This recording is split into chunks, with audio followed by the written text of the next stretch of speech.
Shalom, shalom, peuple de Dieu. Bisika nyonso bozolanda biso, topesi bino lisusu mbote pe kimia na bandako na bino. Wana toza kolanda loyembo ya ndeko na biso mobali Mardoché. Nzembo oyo yaka korevolutionne biso, kokonsole biso na basituation nyonso oyo kokoleka nango.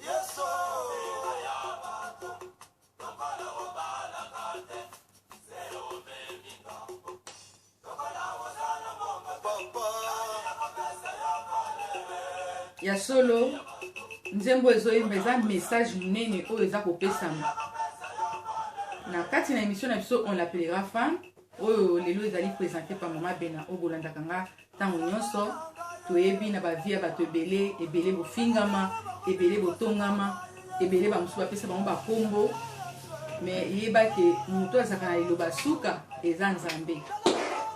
ndenge ndeko na biso Mardoché aza koyembela biso oyebi na basituation ebele ekomelaka biso ekomaka na bamoma mosusu omona mutu alembi surtout mingi biso oyo tobengami ke tosambelaka ekomaka na bamoma mosusu osambeli maloba esili yo bamosusu kutu toyoka batémoignage masolo omona motu mosusu abi nazondimela lisusu Nzambe yango te or Nzambe achangeaka te aza le même azali lelo lobi libela na libela biso bato nde tochangeaka mais Nzambe achangeaka te alobi tozala toujours na confiance na ye malgré la longueur de la nuit le soleil se lèvera toujours ata bute okufi mais suka ntongo ekotani likambo nyonso na vie ya moto ezwaka kaka solution. Alors na zongi lisusu lelo na mutu na likambo na biso oyo lelo tokopartage na journée na biso ya jeudi émission na biso tolobi on l'appellera femme naza na quelque ba communiquer on a ko pesa bino lisusu ba mama naza ko remercier ba mama nyonso toza ko contribuer mama na biso moko lisusu na mboka ya Amérique a contribuer ki na $100 na ye mama na ngai Nzambe amona yo et ba mama mususu to komisiko 5 mama Bena, mama Perle, mama na biso moko ya Suisse, mama na biso moko ya France na mama mususu ya Amérique balingi totanga kombo te Nzambe vraiment aleka na ko bakopambola bino na ba contribution oyo boza kopesa po totala ndenge nini kosunga bandeko baza na hôpital oyo baza komona passe. Alors donc to remercier bino po na ba contribution wana oto kosunga bandeko na biso baza na hôpital ndenge na zolo puis toke ko remercier lisusu ba mama na biso oyo botindaki ba carton toza na mama na biso Tabita aza na Germany atindaki ba carton na Kinshasa pona organisation oyo tobengi les bons samaritains toza na organisation oyo eza na Kinshasa les bons samaritains toza kosunga ba orphelin ba veuve mama Tabita carton otindaki ekomi et puis toza lisusu na mama Lilas oyo aza na Suisse bakoli otindaki mama ba carton na yo bandeko ya Kinshasa babengi biso ekomi je crois bakofilme yango toza na Sentinelle TV 1 oyo kolakisa biso ba image wana et puis toza na mama na biso mususu na Germany mama Chantal si je me trompe pas mama Chantal ye pas na Germany atindaki pe carton moko donc carton pe ese komi donc ya mama Chantal nane comité donc mama Malanda na Germany ya yope carton ekomi na Kinshasa parce que bandeko babengi biso ya les bons samaritains Nzamba mona bino parce que kosalela Nzambe obi bezolobela biso nde yango wana tosalela Nzambe kana maloba te mais tosalela Nzambe na misala nde yango ekomonana. Alors to contribuer naza ko beta lisusu sete soki Nzamba tuti motema na yo contribuer na quelque chose parce que tokozwa mbongo oyo tokotina ngo pana papa na biso Fayulu tokotina tokobenga ye pe tokopesa contribution oyo biso bamama toza kopesa pona kosunga bandeko oyo baza na hôpital tokopesa. Alors yo mama oza na coin oza wapi soki nano contribuer te soki Nzambe atouche motema na yo pesa po ete tosunga bandeko oyo baza na hôpital pe totala ndenge le 19 oyo ndenge koleka parce que le 19 ezali décision oyo biso peuple congolais tolobi mboka na biso esengeli esikolama donc wana ezali lokoba communiquer puis jeune na biso ba maman ezobanda na minuit soki ebandi kaka après minuit to continuer jeune na biso ti samedi na tongo tolobaki tozo continuer kobondela mpona mboka. Donc nzambe a visité ba oyo nyonso baza kokota jeune wana. Et puis toza lisusu na communiquer lisusu à partir ya les 16 jusqu'à les 19 toza na jeune et kozwa biso 4 jours tozolia ba fruits tozolia mapa nati bandeko bozomela bakisi neti ba mamusu batunaki nazomela bakisi continue komela kisi na yo kobwaka bakisi wana te continue yango parce que tozozwa mokumba ya mboka toza kobondela mpona mboka yango nalingi nakota na sujet ya makambo oyo esengeli naloba na makambo eza koleka na mboka na biso na société na bavi na biso ba oyo tobengami bakretien toluka nano komanyola na exhortation oyo Saint-Esprit akoluka to partager ensemble na bino. Alors on l'appellera femme bandeko na ngai ba mama partout oyo boza kolanda tranche oyo na bongisaki vraiment to partager biso na bino exhortation moko ya motuya oyo nzambe atie kati na ngai lokola fardeau parce que toza na arme efficace oyo nzambe apesi biso oyo tobengami bakristo. Mais nalandaki dernièrement mutu na nzambe alataki elamba moko mama moko apesaki na Paris alobi mokristo azali mwinda. Alors elamba wana ntango alekaki alobeli yango epesaki nga lisusu message et na message wana nasepeli to partager biso na bino parce que balobi biso bakristo tozali mwinda et balobi soki mwinda eza kopela bakataka yango batia yango na se na mesa te me batiaka yango likolo po engengisa. Mais lelo toza komona ke mokristo aza kongenga te. Alors yango na sepeli vraiment ke tomeka mpe kopartage nga na yo ndenge molimo na nzambe ezali koconvaincre nga. Alors nakolinga nalakisa bokeseni na kozala mokristo pe na kozala un disciple. Disciple azali nani, mokristo pe azali nani. Eza biloko mibale oyo eza lolenge moko te. Me biloko na mibale esengeli tambola nzela moko. Kozala mokristo pe kozala disciple. Nakomaki yango awa. Na tokotanga yango na avatotanga na lobano makambonga na komi na komaki boye tout disciple est chrétien mais tout chrétien n'est pas disciple. De nos jours on appelle chrétien quelqu'un qui ne l'est pas. Lelo natango na biso oyo na génération oyo toza komona toza komi bengama ba Kristo ngana za mo Kristo to komi na mokongo mo Kristo nazali chrétien. Mais lelo toza kobenga mutu nyonso tout chrétien na mutu aza na ye mo Kristo te topesi ekombo wana tobambi yango. Nzoka na ngongo toza kokende Yesu aza kokonte si ba chrétien te mais aza kokonte si ba disciple. Soki totangi na Bible Yesu azalaki na 12 disciples oyo afandisaki bango po bazwa formation po abwaka bango na kati na mission mokili mobimba po basakula sango malamu. Ndenge moko biso pe lelo oyo na ministère otolobi la moisson mondiale oyo ezali mokili mobimba po ete ebikisa bato nyonso baza koleka na ba difficulté o bafani na kati ya mabe na kati ya masumu po sauver bango. Alors lelo toza komona na kwe nyonso tu okoyoka kaka makambo mabeka ezobima makambo mabeka ezobima. Mais soki ya solo tobengami ba Kristo esengeli bamona ba fruit bamona pe bambuma kati na biso. Mais lelo eza pasi mingi po bamona bambuma kati na bato tobengami toza kobengama o toza ba Kristo o toza boye. Na ngongo oyo toza Yesu azotala ba Kristo te mais aza koluka ba disciple. Ndenge na uti koloba awake tout disciple est chrétien, mais tout chrétien n'est pas disciple. Oyebi, disciple, ce qui mutaza ya moyekoli, aza déjà aza déjà chrétien aza déjà moto yo abengani mo Kristo mais mingi na ba Kristo bazaba ba yekoli te denema nalandaki mosali na Nzambe aloba ateyaki mateya moko alobi ntango Yesu azongaki na se na mokili oyo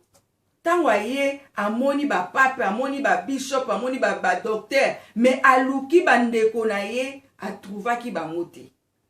e na ngongo tozokende nango bandeko na nga liloba na Nzambe eza kolobela biso basigne nyonso to elobaki ekomi kolakisama ekomi komonisama na Israel na wapi partout bamboka ekomi na badifficulté ekomi na makambo ebele. Alors, soki totali ba disciple ba changeaki génération na bango ba changeaki ba donner oyo na génération na bango ba lekanaki nango. N'époque na biso oyo pe toza na ba ministre de Dieu oyo baza appelé oyo Nzamba bengi bango mais mokili sombi bango bakangi minoko na ba réalité tozomona tana na mboka na biso. Na tunaki musai na Nzambe moko na lobi vraiment makambo ezoleka na Kinshasa baza koboma batu baza kokufa lokolo bambinzo lokolo basoso ba ministre de Dieu oyo Nzamba bengi bango o baza ba appelé. Est-ce que baza komona makambo te po batelema baganga baloba? Et musai na Nzambe na ba question na tunaki bino pe bozaki ekipa bokoyo kotuna ame moko epa na Nzambe aza kokute aza na valeur ya $350,000 ame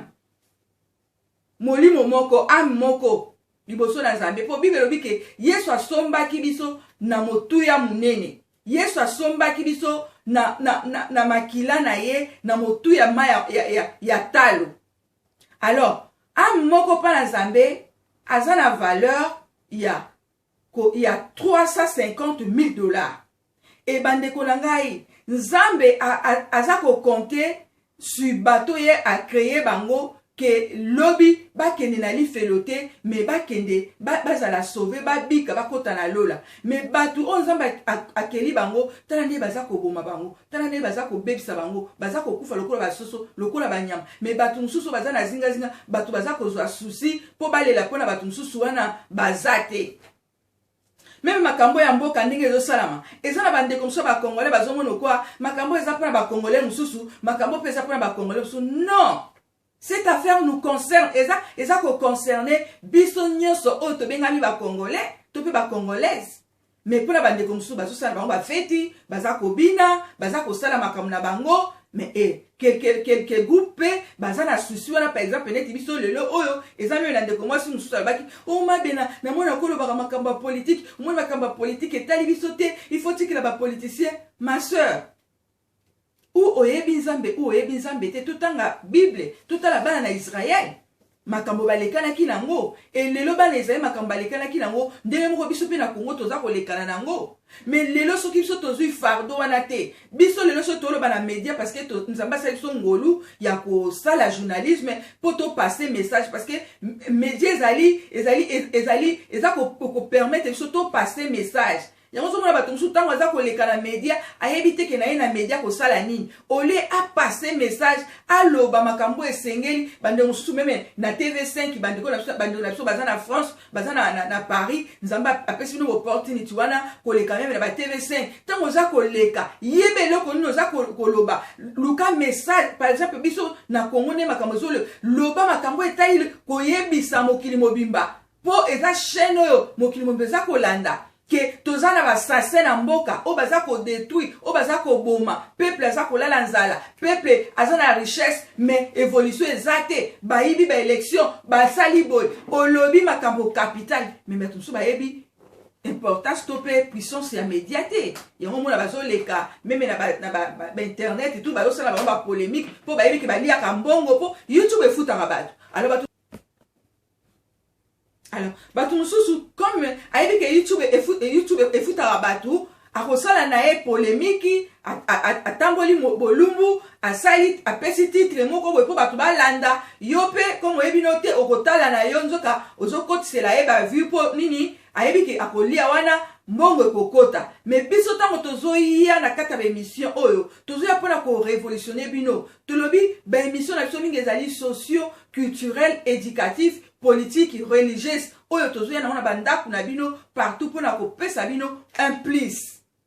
Alors, nazongi na mutu na likambo na nga, ba mama na nga, bandeko na nga, na tranche koza kolanda émission, on l'appellera femme, na yeli susu pona ko ba ko révolutionner bino, c'est-à-dire toye ba ke na ngongo tozo kende, yesu aza na posa ya ba chrétien te. Po lelo soki totali, ba bishop, ba nani o ba pesi ba kombo, o ba bengani ba chrétien soki ba nani, so oke na gauche, oke na Paris, oke na Afrique, oke na Congo, oke na Canada, ozo kaka bozoba la bozoba, ozo kaka soki lelo bakangi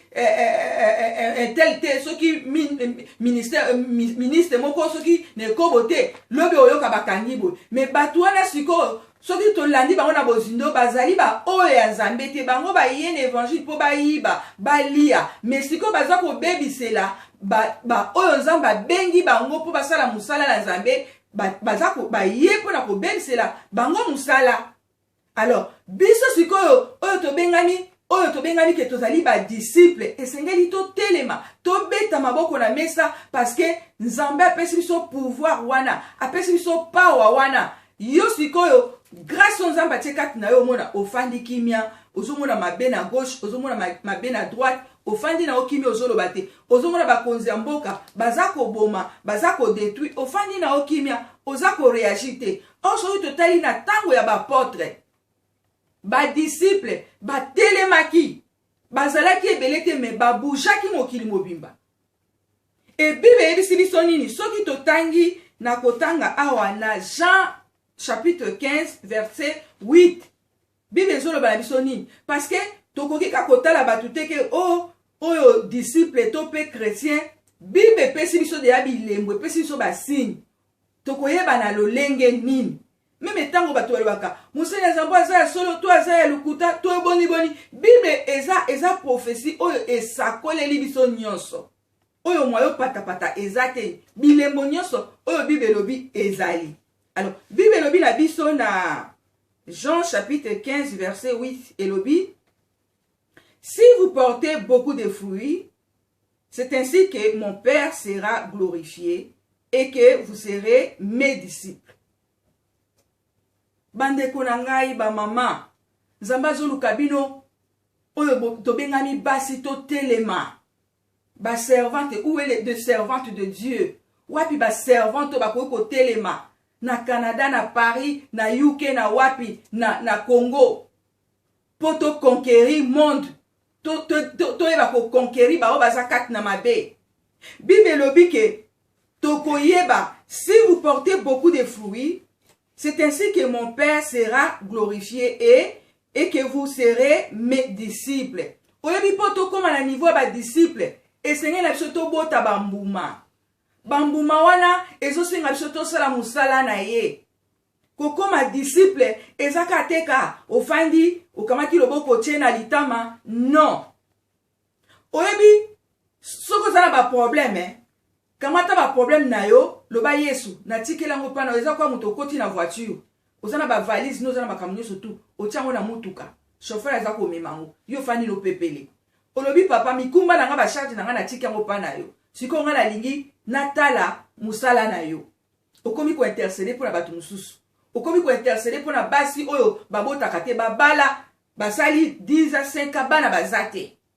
bandeko baso pena no babali te bazana pose fo babala bandeko musu bazana ba hôpital ba ozui ba charge obosa ina no ya okomi kozwa oya bango tango yo okomi ko s'occuper na oya bango mbana moko automatiquement Nzamba okobanda ko s'occuper na oya yo wana ndo okomi un vrai disciple. Mais ba chrétien tosuka kaka toza kolela Nzambe pesanga égoïsme ozaka ka yo moko Nzambe pesanga ozaka kobondelaka pona yo moko ozaka kolukaka pona yo même ba bien matériel oyo banda to sala ki bambela po to contribuer to komika 5 mama pona nini égoïsme eza na katamité mabatu. Mais soki tozala ki ba disciple soki totangi na kati na acte des apôtres balobi ba apôtre ba bien na bango tango bazalaki nango bazalaki ko partager yango ensemble moko te bandaki koloba oyo eza ya ngai oyo eza ya nga nyonso bazalaki ko partager nango lelo ensemble mais lelo oyo na génération na biso ebele bazoluka yo mutu moko olingo koma na ba 3 voitures 4 voitures 5 ndako okolalela ngo ndenge nini okotambolela ngo ndenge nini tala égoïsme mais na ba disciple bazalaki ndenge wana te yango lelo mama nanga bandeko nanga boza kolanda video nali ko révolutionner bino c'est-à-dire to koma na niveau ya ba disciple so to komi na niveau ya ba disciple mitema na biso eko libéré toko sunga bandeko na biso toko zwa souci ya mboka toko zwa souci ya musala na nzambe ekende liboso mais tellement que égoïsme efandi kati na biso okomona lelo bato bakomi owela même ba ministre de Dieu oyo toyebaki lelo bakomi kowela batonga concurrence kati na bango oyo atongi oyo ifatonga boye oyo ifatonga boye de bakomi na concurrence entre bango na bango. Mais Yesu atikeli biso Yesu atikela biso hiérarchie c'est-à-dire to comme à la niveau ya ba disciple yango mama nanga yo zolandanga na ngongo yo nalingi ozala okoma na niveau ya kozala disciple une servante de Dieu oyo oza ko évangéliser okomi na biso okutani na bato tikeli etante oke sika songolo kuti bato bazoleka na mikakatano oluki kopesa bango solution. Et c'est to créer yango zomona na poto lelo situ nzamba sa songolu atira so la communication eza nango free omona mutu su banda tongo ti 18h asaka na téléphone asaka na ba WhatsApp asaka na ba Facebook mais non okoki ko créer pour na ko sauver batu mususu okoki ko créer pour na ko bondela pour na batu mususu yango zomona mabe ezosala mamingi eza ko se multiplier bozoba kotonga ba critique na nzela ba téléphone oyo pona nini batu balobi batokenda ke église mais ba changeaka te mutu asala ka ba jeûne prière a changeaka te oh na nzela jeûne otango toza ko senga mino tokotela ba jeûne oyo bandeko nanga ba mama tango sokota jeûne ozobondela pona batu so nzambe azokita pe aza ko briser yo peut-être ezaki na ba esprit muso ezaki kati na yo tango za ko bondi za ko prier nzamba za ko briser eza na batu mususu za ki na caractère moko difficile o batu bakoka ko maîtriser te mais tango zo kota ba jeune brisement nzamba za ko briser yo yango wana to za ko kamwa eza na batu mususu akota jeune aobi maka ndenge azalaki asambela ka butu tongo pokwa soka zo bondela ah likolo na seneti ekwe azaka lolenge moko et plus pas soko landi bango mingi baza ba sorcière et bele plus baza ba sorcière mais na sima na mkongo na bango na minoko na bango tobala Yesu tosalelaka Yesu tondimela Yesu non